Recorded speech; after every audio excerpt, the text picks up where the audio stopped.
Hi, welcome back to Amore Van. This is Guy.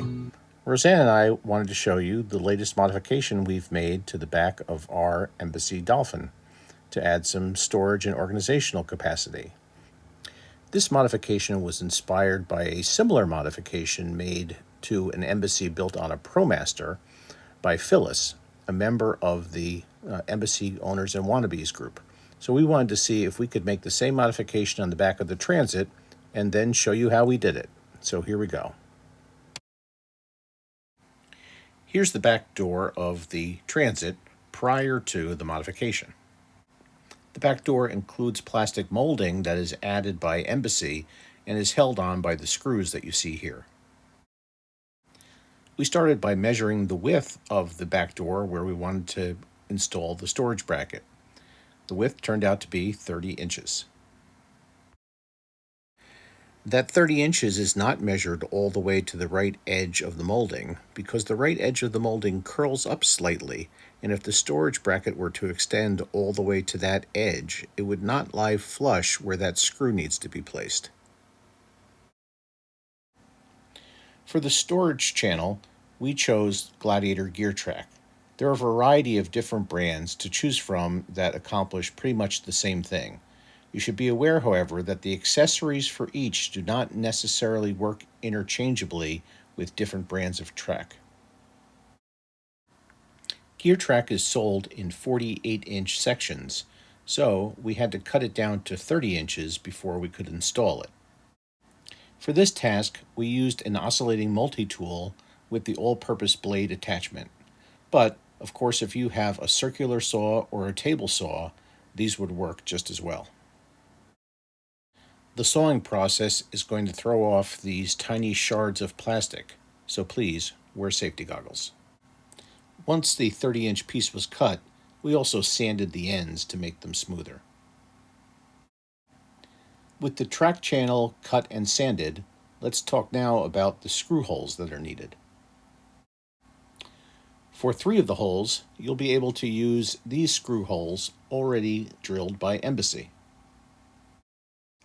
2 additional holes will need to be drilled for a total of 5.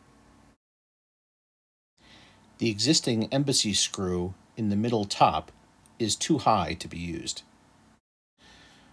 We opted against a 6th hole in the upper right, both because we were confident that 5 screws would be sufficient and also because we didn't want to press our luck screwing so close to that locking mechanism.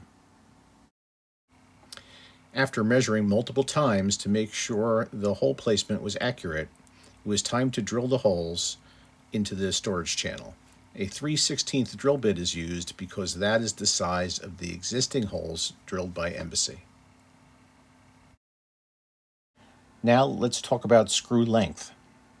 The 3 Embassy screws at the bottom that you are removing are 3/16 inch diameter and 3/4 inch in length.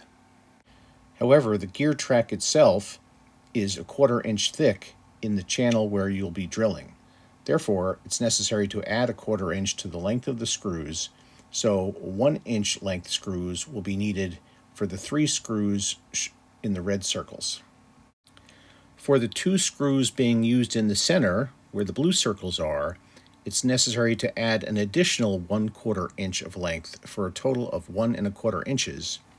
The reason for this is that there's a slight curvature to the back door, and therefore the track is not going to lie completely flush in the middle. To make up for this, an additional length of screw is needed. Next, let's talk about fastening and drilling. It's easiest to start by inserting the screws in the lower corners. Those 2 holes are lying flush, and also no additional drilling is needed.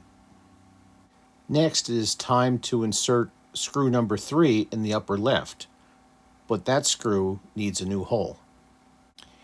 At first, I tried to use my drill to drive a self-tapping screw into that hole, but that proved to be tough sledding.